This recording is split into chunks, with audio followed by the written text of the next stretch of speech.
لا الہ الا اللہ۔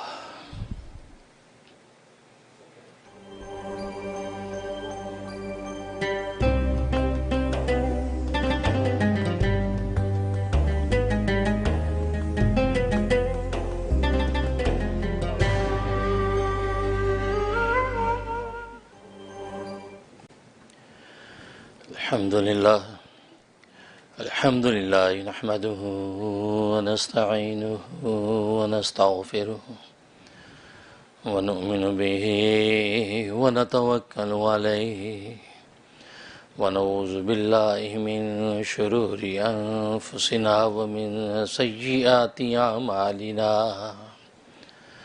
من يهده الله فلا مضل له ومن يضلله فلا هادي له ونشهد أن لا إله إلا الله وحده لا شريك له ولا نظير له ولا مثل له ولا مثال له ونشهد أن سيدنا وسندنا وشفيعنا وشفيع أمرنا وحبيبنا وحبيب ربنا ومولانا محمدا عبده ورسوله أرسله الله إلى كافة للناس بشيرا ونذيرا وداعيا إلى الله بإذنه وسراجا منيرا أما بعد فأعوذ بالله من الشيطان الرجيم بسم الله الرحمن الرحيم قد أفلح من زكاها وقد خاب من دساها صدق اللہ۔ بزرگان محترم، برادران عزیز اور میری اسلامی بہنیں، اللہ تبارک و تعالیٰ نے دنیا میں انسان کے ذمے دو طرح کے کام لگا رکھے ہیں۔ ایک تو وہ کام ہے جو کرنے کے ہیں، اور دوسرے وہ کام ہے جو نہ کرنے کے ہیں۔ وہ کام جو کرنے کے ہیں ان کو معروف کہتے ہیں، اور وہ کام جو نہ کرنے کے ان کو منکر کہا جاتا ہے۔ گویا کہ منکر اور معروف یہ دو طرح کے کام اللہ تبارک و تعالی نے انسانوں کے ذمہ لگا رکھے ہیں، اور جو منکر اور معروف ان دونوں ضابطوں کو پورا کر دیتا ہے تو اللہ تبارک و تعالی اس کو دنیا میں طمانیت اور آخرت میں جنت عطا کر دیتے ہیں۔ تو گویا کہ یہی دو کام انسان کے وظیفے ہیں کہ جو کرنے کے کام ہے ان کو کر کے دکھا دے، جو نہ کرنے کے کام ہے ان سے رک کے دکھا دے۔ اس لیے قرآن کریم میں اللہ تبارک و تعالی نے امر بالمعروف اور نہی عن المنکر کا نہ صرف حکم فرمایا ہے، بلکہ امت محمدیہ اعلیٰ صاحب الصلاۃ والتسلیم کی فضیلت کا مدار اسی پر رکھا ہے کہ امت محمدیہ چونکہ امر بالمعروف کرتی ہے اور نہی عن المنکر کرتی ہے، اس لیے اللہ تبارک و تعالی نے اس کو فضیلت و منقبت عطا کر دی ہے۔ چنانچہ قرآن کریم میں اللہ تبارک و تعالیٰ کا ارشاد ہے کہ کنتم خیر امت، کہ تم بہترین امت ہو، تم شاندار امت ہو، اخرجت للناس، تمہیں لوگوں کے نفع کے لیے پیدا کیا گیا ہے۔ نفع کے لیے پیدا کرنے کا ذکر کرنے کے بعد اس امت کے تین اوصاف ذکر کر رہے ہیں۔ پہلا وصف تأمرون بالمعروف، کہ تم معروف کا حکم دیتے ہو، یعنی نیکی کا حکم دیتے ہو، اور دوسرا وتنہون عن المنکر، تم منکر و برائی سے روکتے ہو، اور تیسرا فرمایا وتؤمنون باللہ، اور تم اللہ پر ایمان رکھتے ہو۔ یہ تین اوصاف ثلاثہ ایسے ہیں کہ جس کی وجہ سے اللہ تبارک و تعالی نے تمہیں پوری کائنات کی امتوں پر فضیلت عطا کی ہے، اور تمہیں انسانوں کے نفع کے لیے پیدا کیا گیا ہے۔ حالانکہ خود بھی تم انسان ہی ہو، اس کے باوجود تم انسانوں سے اپر رکھا ہے، اور انسانوں سے اپر رکھے باقی انسانیت کے نفع کے سارے راستے تمہارے وجود سے جاری کر دیے ہیں۔ اس لیے فرمایا اخرجت للناس، انسانیت کے نفع کے لیے پیدا کیا ہے۔ تو دیکھیے تأمرون بالمعروف، تو معروف کا حکم دینا، وتنہون عن المنکر، اور برائی سے روکنا، تو معروف اور منکر کو اللہ تبارک و تعالی نے اس امت کی فضیلت کا مدار بنایا ہے۔ تو اس لیے دنیا کے اندر انسان ان دو کاموں ہی کے لیے بھیجا گیا ہے کہ وہ نیکی کے کام کر کے دکھا دے اور برائی کے کاموں سے اپنے آپ کو روک لے۔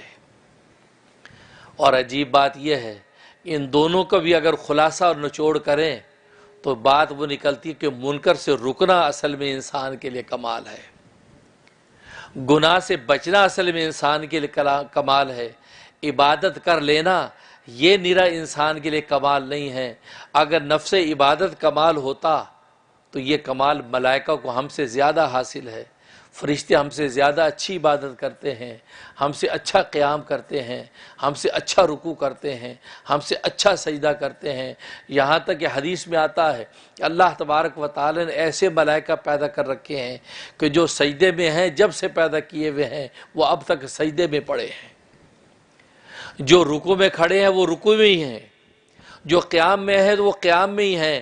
گویا کہ اللہ تبارک و تعالی نے ایسے ملائکہ جو صرف قیام ہی کے لیے پیدا کیے ہیں اور وہ اللہ تبارک و تعالی کے سامنے قیام کی حالت میں ہیں، اور جن کو اللہ نے رکوع کے لیے پیدا کیا ہے تو وہ رکوع ہی کی حالت میں جھکے ہوئے ہیں۔ تو معلوم یہ ہوا کہ نفس عبادت کر لینا یہ نرا کمال نہیں ہے، یہ کمال تو ملائکوں کو ہم سے زیادہ حاصل تھا۔ ہاں گناہ سے بچنا اصل میں یہ وہ کمال ہے کہ جس کے لیے اللہ تبارک و تعالی نے انسان کو پیدا کیا ہے۔ اس لیے کہ فرشتے گناہ سے بچتے نہیں ہیں، یعنی بچے نہ ہونے کا مطلب ان کو گناہ کا خیال ہی نہیں آتا، ان کو یہ نوبت ہی نہیں آتی کہ ان کو کسی گناہ سے بچنے کی ضرورت پیش آئے۔ ان کی تو گھٹی میں اللہ تبارک و تعالی نے عبادت اور اطاعت کو ایسے ڈال دیا ہے جیسے ہمارے وجود کے اندر سانس کو پیدا کر دیا ہے۔ ہم شب و روز سانس لیتے ہیں، شب و روز سانس لیتے ہیں اور ہمیں خبر بھی نہیں ہوتی ہم سانس لے رہے ہیں۔ ہم دیکھتے ہیں تو ہم سوچتے ہیں ہم نے دیکھا ہے، ہم سنتے ہیں تو سوچتے ہیں ہم نے سنا ہے، ہم بولتے ہیں تو سوچتے ہیں ہم نے بولا ہے، ہم پکڑتے تو ہم سوچا پکڑا ہے، ہم چلتے تو ہم سوچتے ہیں چلا ہے۔ اس کے علاوہ لیکن سانس لینا، سانس کے حوالے سے ہمیں کسی بات کی خبر ہی نہیں ہوتی کہ ہم نے سانس لے لیا ہے۔ اور یہی وجہ ہے کہ انسان آنکھ سے دیکھنے کو تو اللہ کی نعمت سمجھ کے شکر کرتا ہے، کان سے سن کر تو اللہ تبارک و تعالیٰ کو شکر کرتا ہے، زبان سے بول کر تو اللہ تبارک و تعالیٰ کو شکر کرتا ہے، قدم سے چل کر تو اللہ تبارک و تعالیٰ کو شکر گزار ہوتا ہے، ہاتھ سے پکڑ کر وہ اللہ تبارک و تعالیٰ کو شکر گزار ہوتا ہے۔ لیکن جو صبح شام سانس لیتا ہے اس سانس کے حوالے سے ہمیں خیال بھی نہیں آتا کہ اس سانس پر بھی اللہ تبارک و تعالیٰ کو شکر کر لیں۔ یہ پتہ اس وقت لگتا ہے کہ جب انسان پر کورونا کا مرض مسلط ہوتا ہے، کورونا کا مریض بنتا ہے، اس کا سانس جب دگردو ہوتا ہے تب اس کو پتہ چلتا ہے کہ سانس کتنی بڑی عبادت، کتنی بڑی جو ہے وہ نعمت تھا، کتنی بڑی نعمت تھا کہ ارے یہ سانس جو تھوڑا سا دگردو ہوا ہے کہ میری جان نکل رہی ہے، میں مرنے کو ہو گیا، نہ آنکھ دیکھنے کے قابل رہ رہی ہے، نہ کان سننے کے قابل رہ رہا ہے، نہ ہاتھ پکڑنے کے قابل رہ رہا ہے، نہ قدم چلنے کے قابل رہ رہا ہے، نہ دل دماغ سوچنے کے قابل رہ رہا ہے۔ کیوں کہ سانس جب دگردو ہو گیا تو انسان کو ساری کائنات اندھیری نظر آتی۔ تو دیکھیو سانس کتنی بڑی نعمت۔ ہاں نعمت کا پتہ اس وقت لگا جب یہ نعمت تھوڑی سی چھینی، اس نعمت کے اندر تھوڑا سا اللہ تبارک و تعالی نے جھنجھوڑ پیدا کیا، اب اس کو پتہ چلا کہ سانس کیا چیز ہے۔ یہ ایزما کا مرض ہے، ایزما کا مرض ہے، سانس کا مرض ہے۔ اب یہ سانس جب اس کو اوپر نیچے ٹھنڈ اور سردی میں ہوا، اب اس کو پتہ چلا سانس کتنی بڑی نعمت ہے۔ چاہے کورونا کے مریضوں کو دیکھو، وہ سوچتے کہ یار سانس کتنی نعمت۔ کورونا کے بعد جس پر ڈیلٹا کا اٹیک ہو گیا اس سے پوچھو کہ سانس کتنی بڑی نعمت، بلکہ وہ یہ کہتا ہے کہ انسان کے وجود میں اگر کوئی نعمت ہے تو سانس ہی کی نعمت ہے، باقی ساری کی ساری نعمتوں کا مدار ہی اسی پر ہے۔ اگر انسان کا سانس بحال ہے تو وہ دیکھ بھی رہا ہے، سانس بحال ہے تو وہ بول بھی رہا ہے، سانس بحال ہے تو وہ سن بھی رہا ہے۔ اگر سانس اس کا بحال نہیں ہے تو پھر وہ دنیا اس کو اندھیری نظر آتی ہے، پھر وہ موت کا انتظار کرتا ہے، وہ حیات سے مایوس ہو جاتا ہے۔ تو دیکھیو سانس ایسی نعمت اللہ تبارک و تعالی نے پیدا کر دی ہے کہ انسان اس نعمت سے نفع بھی اٹھاتا ہے اور اس کو اس بات کا احساس بھی نہیں ہوتا کہ میں اس نعمت سے فائدہ اٹھا رہا ہوں۔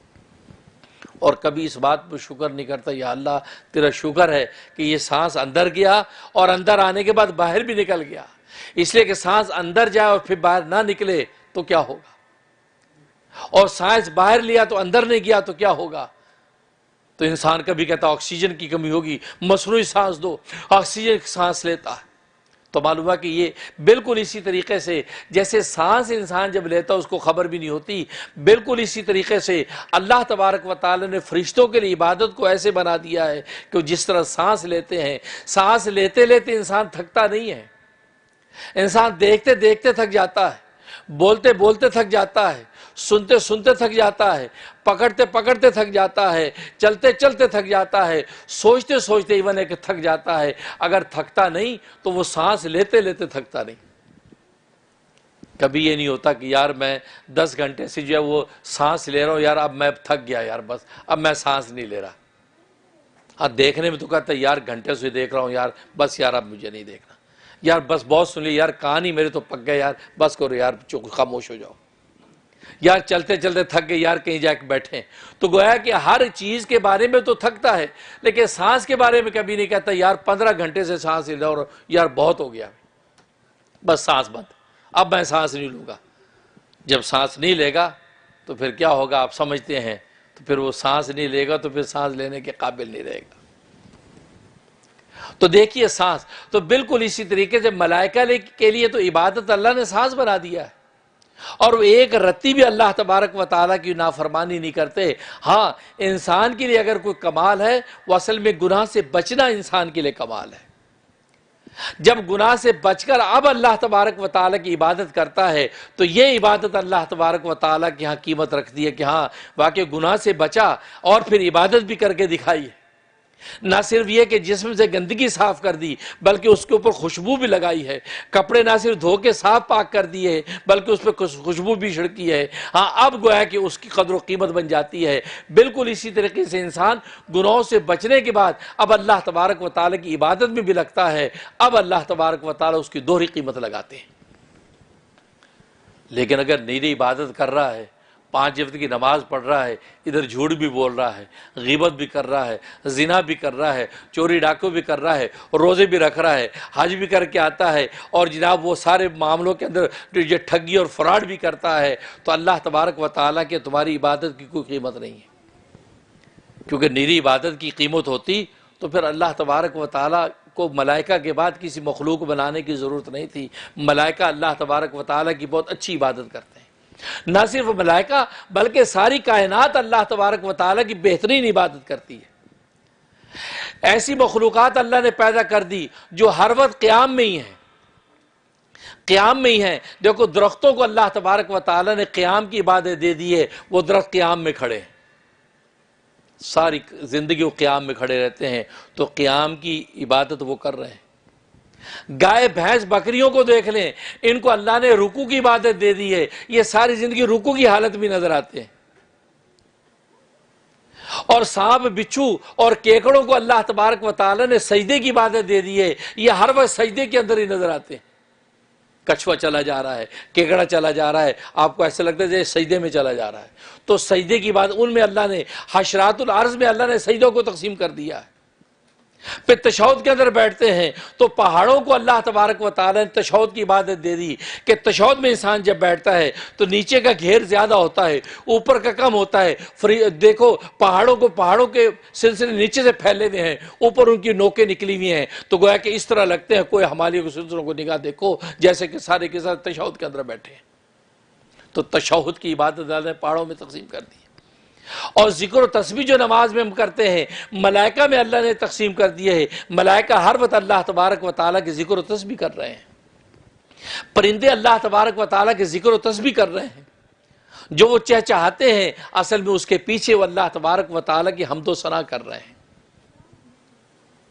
خود قرآن کریم میں اللہ تبارک و تعالیٰ فرمایا قد علم کل شیء قد علم الصلاۃ و تسبیحہ، کہ ہر چیز نے اپنی تسبیح اور اپنی نماز کو سیکھ لیا ہے، ہر چیز نماز پڑھتی ہے، ہر چیز تسبیح کرتی ہے۔ تو پوری کائنات میں اللہ تبارک و تعالی نے تمہاری نماز کو تقسیم کر رکھا ہے۔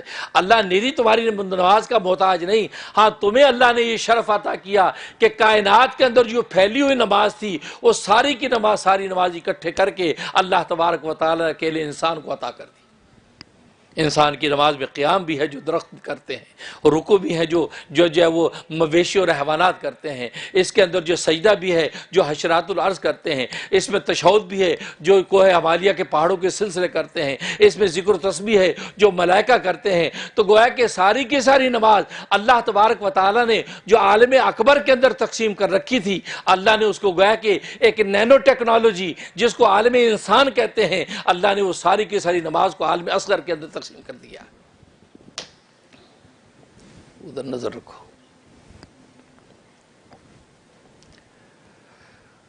اللہ نے ساری کی ساری کائنات کے اندر جو تقسیم کر دیا اس نماز کو۔ تو گویا کہ عالم اکبر کے اندر جو تقسیم تھی نماز، اس کو عالم اصغر کے اندر جو ہے اللہ تبارک و تعالی نے عطا کر دیا ہے، اور یہ انسان کا شرف ہے، اس کی فضیلت ہے کہ اللہ تبارک و تعالی نے اس کو نماز کی دولت عطا فرما دی۔ ورنہ اللہ تبارک و تعالی نے یہ بتلا دیا کہ میں تمہاری نمازوں کو محتاج نہیں، اس لیے کہ ساری کائنات میری نماز ادا کر رہی ہے، اور ایسی نماز ادا کر رہی ہے۔ تمہارا رکوع تو 10 منٹ کا رکوع ہے، ان مویشیوں کا، ان چوپاؤں کا رکوع تو ساری زندگی کا رکوع ہے۔ تمہارا سجدہ تو 10 منٹ کا سجدہ ہے، اس کا تم احسان جتلاتے ہو۔ ان حشرات الارض کا سجدہ تو ساری زندگی کا سجدہ ہے۔ تم اپنے قیام کے اوپر ناز کرتے ہو، تو یہ دیکھو ان عالم نباتات کو، ان عالم نباتات کا قیام تو ساری زندگی کا قیام ہے۔ تو تم اپنی نمازوں کے اوپر مان نہ کرنا۔ ہم نے جو تمہیں جو نماز عطا کر رکھی ہے، یہ نماز پوری کائنات کے اندر پھیلائی ہوئی ہم نے تم اکیلے کو عطا کر دی۔ تو گویا کہ عبادت جو ہے یہ اللہ تبارک و تعالی نے ہمیں دی، اس میں ہماری سعادت ہے، ہمارا کمال نہیں ہے۔ ہاں ہمارا کمال یہ ہم گناہ سے بچ کے دکھائیں، اس لیے کہ عالم نباتات اس کو گناہ سے بچنے کی ذمہ داری نہیں، عالم حیوانات ان کو گناہوں سے بچنے کی ذمہ داری نہیں، عالم ملائکہ وہاں گناہ کا تصور بھی نہیں، عالم جنات یہ مکلم مخلوق ہے جو انسان کے تحت۔ لیکن باقی جتنی بھی مخلوقات کائنات کے اندر نظر آتی ہیں وہ گناہوں سے بچنے کا وہاں کوئی تصور نہیں ہے۔ ہاں انسان کے لیے اگر کوئی کمال ہے تو گناہ سے بچنا انسان کے لیے اصل میں کمال ہے، اور اگر انسان گناہ سے نہیں بچتا تو پھر اس کا مطلب یہ ہے کہ اس کی عبادتوں کی اللہ تبارک و تعالیٰ کی کوئی قیمت نہیں لگتی۔ تبھی تو حدیث میں آتا ہے کہ ایک روزے دار اگر روزہ جب رکھتا ہے، اگر وہ روزے کی حالت میں حلال کی چیزوں کو حرام کر لیتا ہے، حرام کو اپنے لیے حلال کر لیتا ہے، مطلب کھانا پینا حلال تھا اس نے اپنے اوپر حرام کر لیا، لیکن جھوٹ بولنا غیبت کرنا حرام تھا اس کو حلال کر لیا، روزی کی حالت میں غیبت بھی کر رہا ہے، جھوٹ بھی بول رہا ہے، اور جب وہ اس کے اندر جو فراڈ اور دھوکہ بھی دے رہا ہے، تو اللہ تبارک و تعالیٰ جو ایسے روزے دار کے روزے کو جو ہے اس کے منہ پہ مار دیتے ہیں۔ اس کی قیمت اللہ تبارک و تعالیٰ کے یہاں گویا کہ ایسی ہوتی ہے جیسے گدھا صبح سے شام تک منہ بند کر کے پھر رہا ہے، اس کی اللہ تبارک و تعالیٰ کی کوئی قدر و قیمت نہیں ہے۔ تو معلوم ہوا کہ عبادت کے اندر بھی اگر وہ گناہ کر رہا ہے تو پھر اس کی عبادت کی اللہ کی کوئی قیمت نہیں۔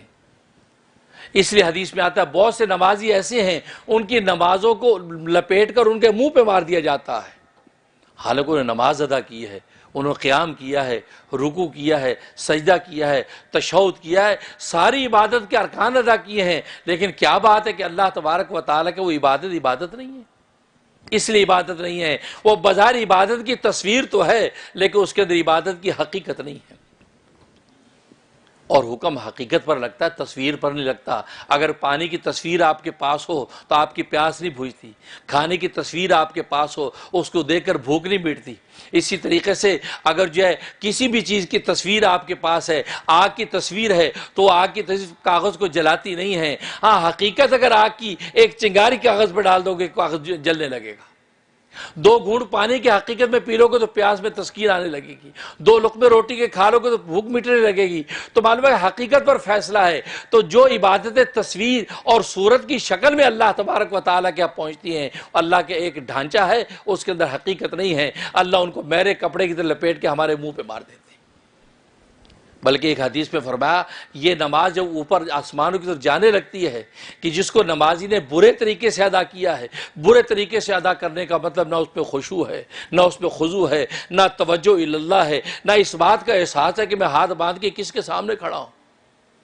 حالانکہ دنیا کے معاملوں میں اگر آپ کسی کے سامنے ہاتھ باندھ کے کھڑے ہیں تو آپ کو پتا ہوتا ہے کہ میں منسٹر صاحب کے سامنے ہاتھ باندھ کے کھڑے بات کر رہا ہوں، میں وزیر اعظم صاحب کے سامنے کھڑا ہاتھ باندھ کے بات کر رہا ہوں، میں ابا کے سامنے کھڑا ہوں، میں ٹیچر کے سامنے باادب کھڑا ہوں۔ انسان کو تصور بندہ رہتا ہے، لیکن کیسا نالائق ہے یا بادشاہوں کے بادشاہ کے سامنے آتا ہے اور ہاتھ باندھ کے کھڑا ہے، اور اس انداز سے کھڑا ہے کہ اس انداز سے کسی غیر اللہ کے سامنے کھڑا نہیں ہوتا، لیکن اس حالت میں اس کو اللہ کا خیال نہیں ہے، اس کو یہ خیال ہے کہ اللہ کے سامنے کھڑا ہوں۔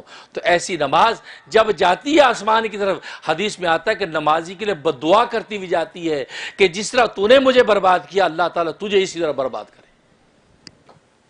اب اندازہ لگا لیجئے یہ برے طریقے سے پڑھی ہوئی نماز ہمارے لیے بد دعا کرتی ہے، اور نمازی کی بد دعا سے لوگ ڈرتے ہیں کہ یار نمازی نیک آدمی، یار یہ بد دعا نہ کرتے، تو نماز بد دعا کرے تو نماز بد دعا قبول ہوگی کہ نہیں؟ جو خود عبادت بد دعا کر رہی ہے تو انسان کہاں سے بچے گا؟ تبھی تو کتنے نماز پڑھنے والے کہتے ہیں یار میں نمازی 5 وقت کا ہوں، نمازیں پڑھتا ہوں، لیکن یا کام الٹے ہوتے چلے جا رہے ہیں، لیکن اس پر غور نہیں کرتا یہ میری نماز کہیں مجھ پر تو بد دعائیں نہیں کر رہی۔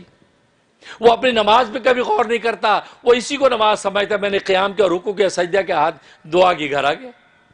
یار میں 5 وقت نماز پڑھنے مسجد آتا ہوں باقاعدہ امام صاحب کے پیچھے، لیکن خود نماز کا جائزہ کبھی نہیں لیا کہ جو نماز میں امام کے پیچھے پڑھتا ہوں، جب میں کھڑا ہوتا ہوں تو کس تصور سے کھڑا ہوتا ہوں، ہاتھ باندھتا ہوں تو کیا سوچ کے باندھتا ہوں، اللہ اکبر تکبیر تحریمہ کہہ کے جب کانوں تک ہاتھ اٹھاتا ہوں تو کیا سوچ کے اٹھاتا ہوں، ایسے ایک فارمیلٹی، اللہ اکبر، سوچا بھی نہیں کہ ہاتھ یہ کیا مطلب، اس کا مطلب کیا ہے؟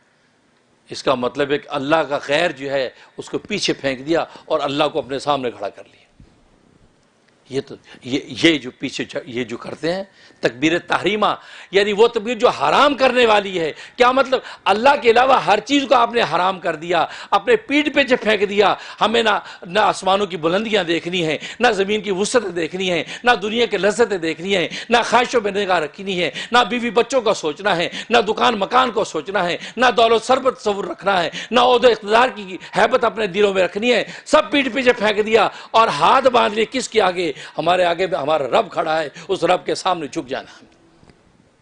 اب اتنا بڑا تصور لے کے ہم کہاں کھڑے ہوتے ہیں؟ اللہ اکبر، ہم نے سوچا بھی نہیں کیا۔ تو پھر نماز پھر کیسے آپ کے لیے دعا کرے گی؟ نماز آپ کے لیے بد دعا ہی کرے گی اس تصور سے۔ اس لیے تکبیر تحریمہ کے بعد انسان نیت، کیونکہ نیت نماز میں ضروری، ہر عبادت میں کیوں ضروری؟ اس نیت کے وقت میں انسان آپ صحیح ڈائریکشن میں قدم رکھتے ہیں، اور یہ ابتدا کا وقت یہ اہم وقت ہے۔ آپ چلتے ہیں جب کسی منزل پہ تو سب سے پہلے آپ اس کی بالکل سٹارٹنگ پوائنٹ کو سیٹ کر لیتے، یار کہاں سے نکلنا ہے؟ جی فلاں ایگزٹ سے لے کے ادھر جائیں گے، وہاں سے آپ کو ہائی وے ملے گا۔ آپ بالکل اس پوائنٹ پہ آ کے اب چل پڑتے ہیں، بس یہ ہائی وے لے لیا، اب یہ 4 میل تک یا 40 میل تک اسی ہائی وے پہ جائیں گے، آپ مطمئن ہو کے چلتے ہیں۔ لیکن سٹارٹنگ پوائنٹ میں آپ بالکل نظر رکھتے ہیں کہ یار کہاں سے مڑنا ہے، کہاں سے جانا ہے، یہ نہ ہو کہ مس کر دیں تو ہائی وے نہ ملے۔ تو گویا کہ سٹارٹ ہر چیز کا بہت اہم ہے۔ تو نماز کے سٹارٹ کے وقت کے اندر آپ بالکل کانشیس ہو کے توجہ کے ساتھ کہ میں کس کے سامنے کھڑا ہوں اور کیا سوچ کر کھڑا ہو رہا ہوں، کیونکہ میرے عمل کی بنیاد اس نیت پر ہوگی، اور یہ میرا یہ سوچ ہے کہ میں یہ سب کا سب اللہ کا جتنا غیر ہے وہ میں نے پیٹھ پہ پھینک دیا، مجھ سے اسے کوئی واسطہ نہیں ہے، اور اللہ اس کو اپنے سامنے لے آیا ہوں اور ہاتھ باندھ کے اس مالک کے سامنے کھڑا ہو گیا ہوں۔ میں نے گناہ کیے یا نہیں کیے ہیں، بس ایک شرمندہ غلام کی طرح ہاتھ باندھ کے کھڑا ہو گیا اس کے آگے، اور نگاہ بھی یوں نہیں، نگاہ بھی نیچے سجدے کی جگہ پہ یوں جھکی ہوئی ہے، اور اسی تسبیح کر رہا ہوں، الحمدللہ رب العالمین الرحمن الرحیم مالک یوم، اس کی تسبیح کر رہا ہوں۔ مناتے یہاں تک اتنے گناہوں کا خیال آیا اور خدا کی عظمت اتنی دل میں بیٹھی کہ کھڑے ہوتے ہوتے ایک دم جھکتا چلا گیا، رکوع میں گر گیا۔ پھر رکوع میں کھڑا اس کی تسبیح و بلندی بیان کر رہے ہیں۔ تو دیکھو یہ اسٹارٹ کے اندر جب انسان پوری توجہ سے نماز میں کھڑا ہوتا ہے تو بس سمجھو اسی وقت ہی انسان اس منزل کی طرف چلنے لگتا ہے۔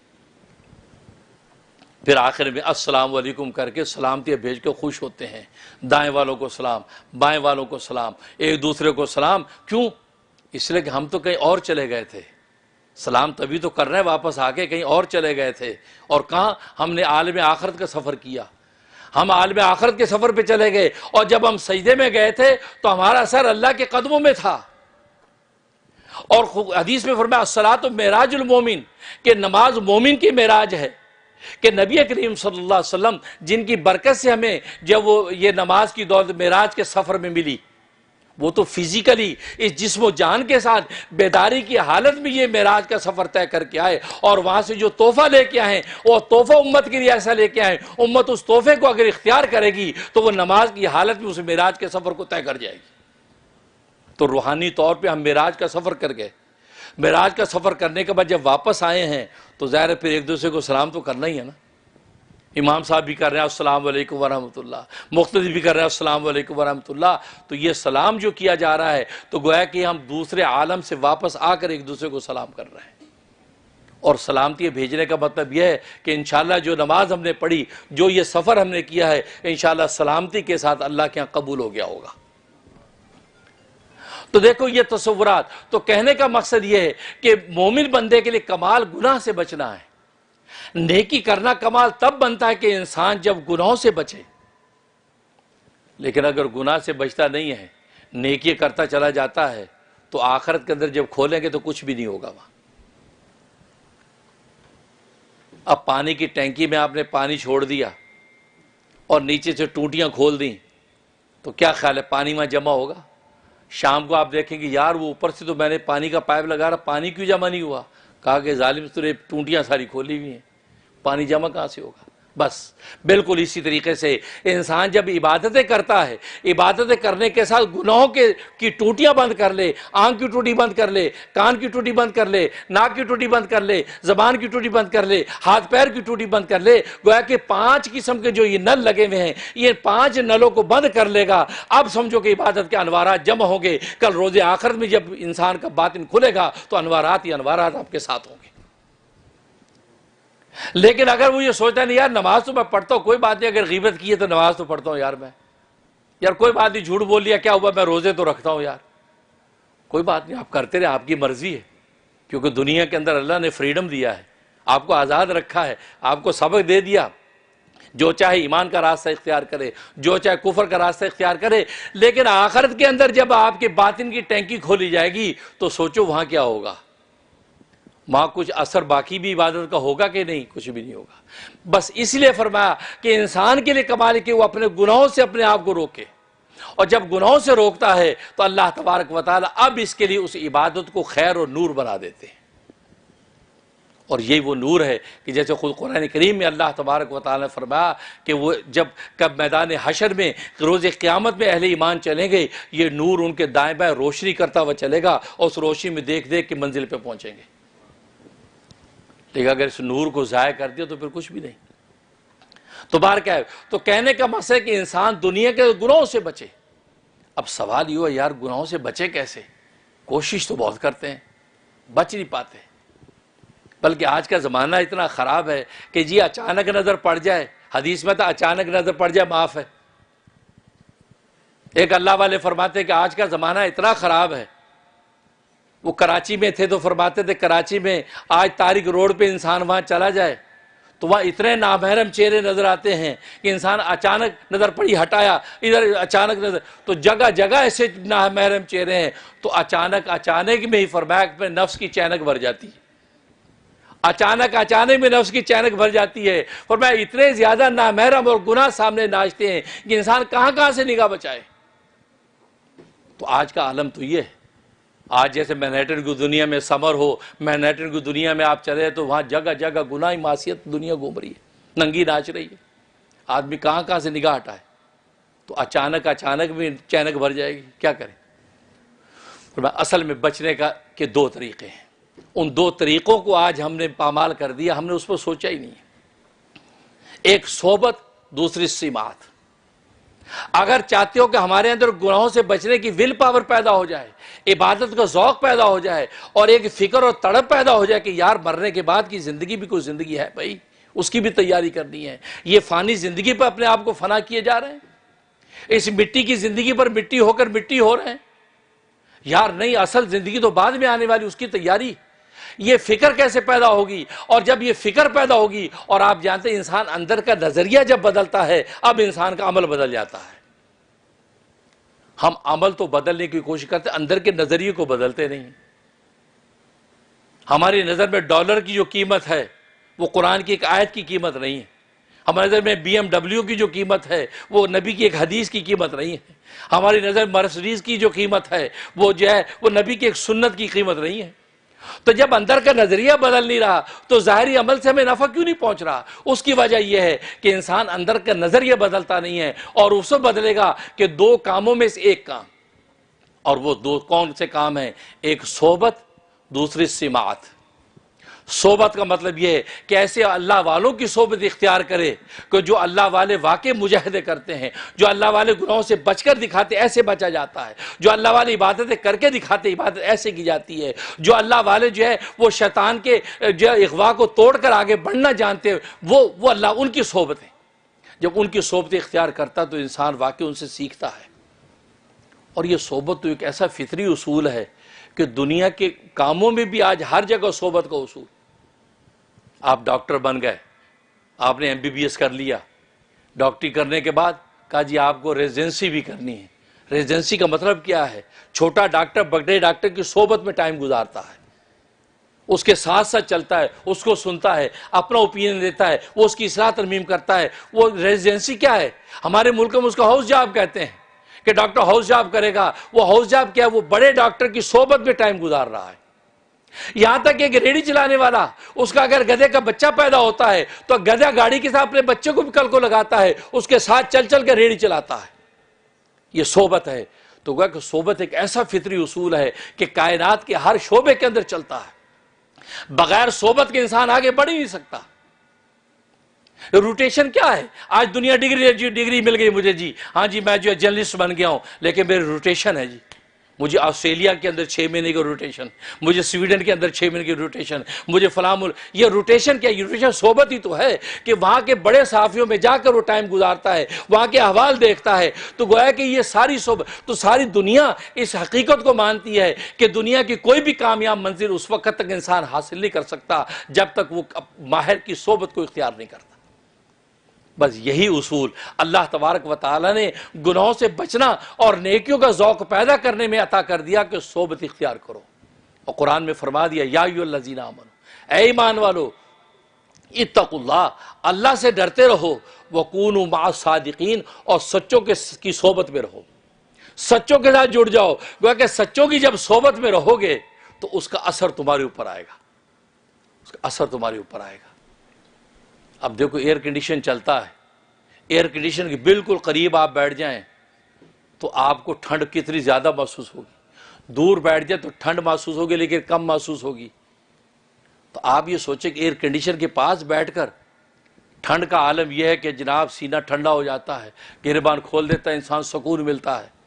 تو آپ غور کریں خود ایئر کنڈیشن کے اندر جہاں سے وہ ٹھنڈ بن رہی اس جگہ پر ٹھنڈا کا عالم کیا ہوگا. بالکل اسی طریقے سے وہ اللہ والے جن اللہ والوں کی صحبت میں بیٹھ کے آپ کے دل پر سکون اتر رہا ہے, اس اللہ والے کے اندر سکون کا عالم کیا ہوگا. وہاں تو اندر سکون کی برف کی سلیں لگی ہوئی ہیں, لیکن وہ تھوڑا تھوڑا باہر اللہ تبارک و تعالی اس کو پہنچا رہا ہے کہ آپ کو اس کی صحبت میں بیٹھ کے اطمینان مل رہا ہے, آپ دنیا سے کٹ کر بیٹھے. تبھی صحابہ کرام رضوان اللہ علیہم اجمعین فرماتے ہیں کہ ہم رسول اللہ صلی اللہ علیہ وسلم کی صحبت میں بیٹھتے تھے تو ہمیں آخرت نظر آتی تھی, دنیا بالکل ہیچ ہو جاتی, دنیا بالکل ہیچ ہو جاتی, کوئی قیمت اس کی نہ رہتی, اور ہمیں ایسے گویا کہ آخرت نظر آ رہی. یہ عالم, یہ صحبت کا اثر. بالکل اسی طریقے سے نبی کے جتنے وارثین آگے چلے آ رہے ہیں جن کو اللہ تبارک و تعالی وارث انبیاء بنا دیا, اس وراثت کا حصہ درجہ بدرجہ اپنے کمال کے تحت وہ حاصل کر رہے ہیں, ان کی صحبتوں کو جب انسان اختیار کرتا اس کی کیفیت بھی ایسی ہو جاتی, دنیا سے کٹ جاتا اس کو آخرت نظر آتی. اور یہ جب نظر آئے گی آخرت اور دنیا سے کٹ جائے گا تو اندر کا نظریہ تبدیل ہوگا, اندر کا نظریہ تبدیل ہوگا کہ یار زندگی اصل میں تو یہی زندگی ہے. میں تو یار عثمانی ہو کر ڈالر بھی بنا ہوں, میں تو صدیقی ہو کے ڈالر بھی بنا ہوں, میں تو جو ہے وہ علوی ہو کر ڈالروی بناؤں، میں تو جو ہے وہ فاروقی ہو کے ڈالروی بناؤں؟ لوگ کہتے ہیں یار یہ صاحب عثمانی ہے یا صدیقی ہیں؟ کسی نے کہا نہیں ہے، یہاں کوئی بھی صدیقی عثمانی نہیں، یہاں سارے ڈالروی ہیں، اس لیے کہ اندر کا نظریہ ہمارا ڈالروی ہے۔ ہم شروع سے بچوں کو یہ بات سکھاتے، بیٹا یہ کر لو منی بنے گی، پیسہ بنے گا، پیسہ۔ بلکہ ایک صاحب کا میں نے سنا وہ بچوں کو وظیفے وہی پڑھواتا ہے جس پہ پیسے بنتے ہیں۔ مجھے کہتا ہے میں نے بچوں کو کہا یا رضا کو پڑھو مال آئے گا مال، یہ یا باسی تو پڑھو رزق آئے گا رزق۔ بھائی اللہ کے بدو وہ بات صحیح ہے، لیکن اس کے علاوہ یہ بھی تو کہو کہ یار یہ پڑھو تو خدا کا تعلق ملے گا، یا رحمان پڑھو خدا کی رحمت کے اندر تو آ جاؤ گے۔ نہیں، وہ سارے پیسے پائے گا۔ مجھے بھی کہتا کہ حضرت کو مال بننے کا بتاؤ جو بچوں کو بھی پڑھواؤں۔ یہ کریز اس کو پتہ نہیں، اس کا فیصلہ تو پیٹ میں ٹھہرا نہیں تھا بچہ کہ اللہ نے کر دیا جس کو کتنا رزق دینا ہے۔ فرشتہ وہیں ہے، بخاری کی حدیث ہے، فرشتہ وہیں پوچھتا ہے کہ وہ مر رزق، اے اللہ اس کا رزق کتنا لکھنا ہے؟ اللہ فرمائے اتنا رزق لکھ دے، جو لکھ دیا گیا اس میں ایک دانہ زیادہ نہیں ہونا، کم نہیں ہونا۔ تو پھر پریشانی کس بات کی؟ ہاں تدبیر اختیار کرنا، صبر اختیار کرنا، دکان کھولنا تمہارا کام ہے، مقدر رزق بھیجنا اس کا کام، ملازمت کرنا تمہارا کام ہے، مقدر روزی بھیجنا اس کا کام، کسب معاش کے لیے محنت کرنا تمہارا کام، مقدر رزق۔ تو گویا کہ اللہ نے اسباب کا بندہ بنا دیا ہے، لیکن مقدر روزی کے اندر ایک پائی کا اضافہ نہیں ہوگا۔ تبھی تو پیران پیر حضرت غوث پاک شیخ عبدالقادر جیلانی رحمۃ اللہ علیہ فرماتے ہیں، فرمایا کہ ذلت کی زندگی اختیار کر کے تو اپنے مقدر روزی میں اضافہ نہیں کر سکتے، اور عزت و وقار کی زندگی گزار کے مقدر روزی کو کم نہیں کر سکتے۔ عزت و وقار کی مومن زندگی گزارے، بس مقدر روزی اس کو ملنی۔ اور فرمایا ذلت کی زندگی اختیار کر کے تم رزق بڑھا نہیں سکتے۔ تبھی تو یہ مسئلہ شریعت نے لکھا ہے کہ مسلمان کے لیے ذلت اور خواری والی جاب کرنا بھی جائز نہیں ہے۔ ایسی جاب اگر کرنی پڑے جس میں ذلت اور ذلت والی جاب ہو، انسان ذلیل نفس ہو، یعنی انسان کی حالت ذلت والی ہو، تو فرمایا ایسی جاب کرنا مومن مسلمان کے لیے جائز نہیں، اس لیے کہ مسلمان کو کسب معاش کا حکم ہے، ذلیل ہونے کا حکم نہیں۔ اگر خدا نہ خواستہ کوئی ایسی جاب ہے جہاں صبح شام ذلیل ہی ذلیل کرتا ہے اگلا آدمی، باس آپ کو ذلیل ہی کرتا ہے اور آپ ذلت کی اور کہتے جی پیٹ پال، نہیں، آپ کو یہ جاب کرنے کی اجازت ہی نہیں ہے۔ آپ کو یہ پکڑو بھی آپ، بھائی میں ذلیل ہونے نہیں آیا، میرے اللہ نے مجھے آزاد پیدا کیا، میں اپنے اللہ کو مانتا ہوں، اس نے مجھے پیٹ دیا تو وہی روٹی کا انتظام کرے گا اور اسی سے میں عزت کا رزق مانگتا ہوں۔ یہ قدم اٹھاؤ گے دیکھو اللہ نے آگے دروازے کھول دینے ہیں۔ لیکن ہم اتنی ہمت ہی نہیں کرتے، خوف، کیونکہ شیطان، قرآن نے کہا یہ شیطان تم پر فقر و فاقہ کا خوف ڈالتا رہتا ہے۔ آدمی ڈرتا ہے یار اگر یہ جاب چھوٹ گئی ہو پتہ نہیں کیا بنے گا، یار یہ رہے گی یا کیا بنے گا۔ نہیں، کچھ نہیں بنے گا، وہ شیطان تمہیں ڈرا رہا ہے۔ تم ایک قدم تو ہٹاؤ، جی عزت کے ساتھ روزی لینی ہے، ادھر قدم ہٹاؤ گے پیچھے دیکھو گے خدا کا دروازہ کھلا ہوگا۔ واقعات ہیں، مشاہدات ہیں۔ تو خیر کہنے کا مقصد یہ، تو پہلی چیز صحبت، اللہ والوں کی صحبت اختیار کرو، اور دوسری چیز سماعت۔ ایک اللہ والے فرماتے ہیں کہ مجھ میں جب اعمال کی کوتاہی پیدا ہو جاتی، کبھی تہجد میں سستی ہوتی یا گناہ کا خیال ہوتا، تب میں محمد بن واسع، وہ اس وقت کے بہت بڑے اللہ کے ولی ہیں، میں محمد بن واسع کی صحبت میں جا کے ٹائم گزارتا، میں ان کے مجاہدے دیکھتا، ان کی عبادت کا ذوق دیکھتا، ان کا تعلق مع اللہ دیکھتا، ان کو خدا کے آگے ان کا رونا دیکھتا۔ تو پھر ایک ہفتہ میں ان کے پاس رہتا، میرے اندر کی باطن کی دنیا بالکل پاک صاف ہو کر خدا سے جڑ جاتی، پھر میں آ جاتا، پھر ایسا زنگ لگتا، پھر میں پہنچ جاتا۔ تو فرمایا کہ آج امام غزالی فرماتے ہیں آج تو وہ زمانہ آ گیا ہے کہ آج کے زمانے کے اندر تو ایسے لوگ بھی نہیں رہے جن کی صحبت اختیار کریں، تو کیا کریں؟ فرمایا دوسرا ہے سماعت۔ سماعت کا مطلب یہ ایسے اللہ والوں کے واقعات سنیں کہ ان کی عبادتیں کیسی تھیں، ان کو گناہوں سے بچنا کیسا تھا، ان کا نفس کے اوپر حاوی ہونا کیسا تھا، وہ کیسے مجاہدے کر کر کے اپنے آپ کو گناہوں سے روکتے تھے، ان کے واقعات سنیں۔ جب ان کے واقعات سنیں گے تو اللہ تبارک و تعالیٰ آپ کو اسی طریقے سے اندر سے پاک کر کے اپنا جو تعلق عطا کر دیں گے۔ چنانچہ حدیث میں آتا ہے، ابن ابی دنیا نے یہ روایت نقل کی ہے لیث ابن سلیم سے، کہ ابو طلحہ رضی اللہ تعالیٰ فرماتے ہیں کہ ایک آدمی چلا جا رہا تھا، چلتے چلتے اسے اپنے کپڑے اتارے اور گرم پتھروں کے اوپر لوٹ پوٹ ہونے لگا، گرم پتھر اس پر لوٹ پوٹ ہو رہا ہے۔ اب وہ ادھر لوٹ پوٹ ہو رہا ہے، ہم حیران ہو کے دیکھ رہے ہیں۔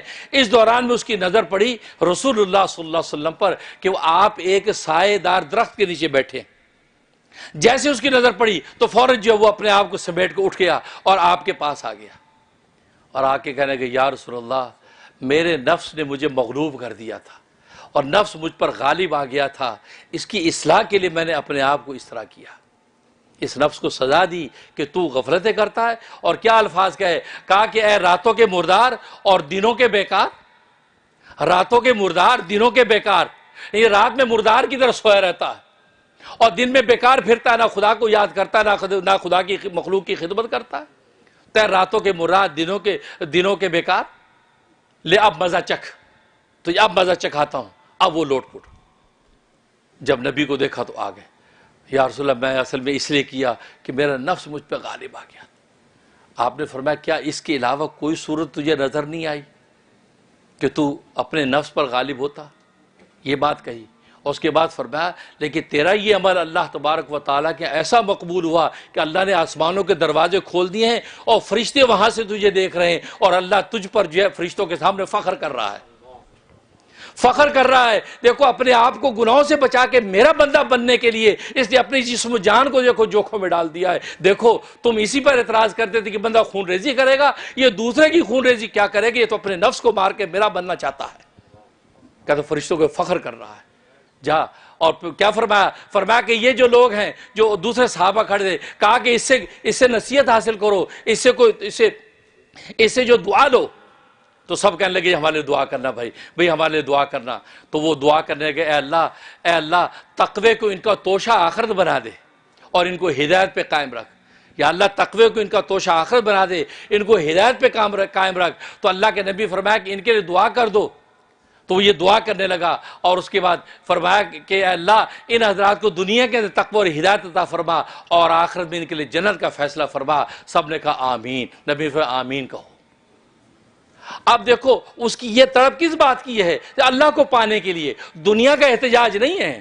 اور آج ہمارا رونا دنیا کے لیے، ہمارا تڑپنا دنیا کے لیے، بھوک ہڑتال دنیا کے لیے، احتجاج دنیا کے لیے، دنیا مل جائے، دنیا مل جائے، دنیا مل جائے۔ ارے دنیا کے لیے رونا کوئی رونا ہے؟ ایک اللہ والے فرماتے ہیں مجھے تو دنیا کے کسی مقصد پر رونے پر بھی اللہ سے شرم اور حیا آتی ہے کہ تو اس دنیا کے لیے روتا ہے، جس دنیا کی قیمت میرے نزدیک ایک لنگڑے مچھر کے پر کے برابر بھی نہیں۔ ہاں رونا ہے تو مجھے پانے کے لیے رو، مجھے پانے کے لیے روئے گا تو میں تجھے ملوں گا۔ تو دیکھو یہ اپنے آپ کو سزا دے رہے ہیں۔ تو گویا کہ سمات، تو اس سمات ان کی قصے سنتا ہے انسان کے اندر قوت پیدا ہوتی ہے۔ حضرت عمر فاروق رضی اللہ تعالیٰ عنہ ایک مرتبہ باجماعت نماز ان کی فوت ہو گئی، انہوں نے اپنا وہ جائیداد جس کی قیمت 2 لاکھ درہم تھی، وہ جائیداد اللہ کے راستے میں صدقہ کر دی بطور سزا کے کہ تو جو ہے وہ دنیا کے اندر رہ کے جنت کی زمین خریدنا چاہتا ہے اور ان نمازوں میں باجماعت نماز میں شرکت کی تجھے توفیق نہیں ہے، اور یہ دنیا کی زمین کس کام کی، یہ 2 لاکھ درہم والی زمین میں اللہ کے راستے میں صدقہ کرتا ہوں۔ تو یہ وہ لوگ ہیں کہ جن کے واقعات سن کر انسان سوچتا ہے کہ واقعی یار کیا لوگ ہیں، ہمارے جیسے تو تھے۔ بس تو فرمایا صحبت اختیار کرو، اور صحبت میسر نہیں تو سمات اختیار کرو۔ صحبت اور سمات ان میں سے کسی ایک کا راستہ پکڑ لوگے تو اللہ تبارک و تعالیٰ دنیا میں رہ کے تمہیں جنت کا راستہ عطا کر دیں گے۔ اللہ سے دعا ہے کہ اللہ تبارک و تعالیٰ عمل کرنے کی توفیق عطا فرمائے۔ وآخر دعوانا الحمدللہ رب العالمین۔ آج کا خطبہ سپانسر کیا ہے ڈیلس ٹیکسس سے ڈاکٹر عماد سعید صاحب نے۔ ڈاکٹر عماد سعید صاحب یہ ہمارے بہت اچھے دوست ہیں، ہمارے ادارے کے ساتھ بہت بڑے معاون ہیں، ہم ان کی طرف سے آج کا خطبہ سپانسر ہے۔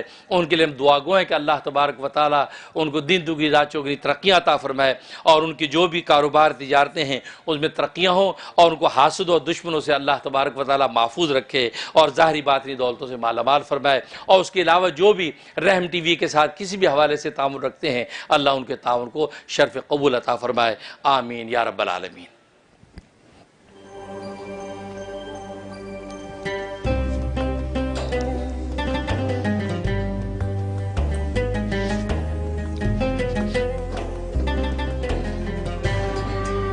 لا الہ الا اللہ۔ تم چھوڑ، تم اپنا کام کرو، یہ باقی لوگ کسی ہیں، یہ صرف کھانے کے لیے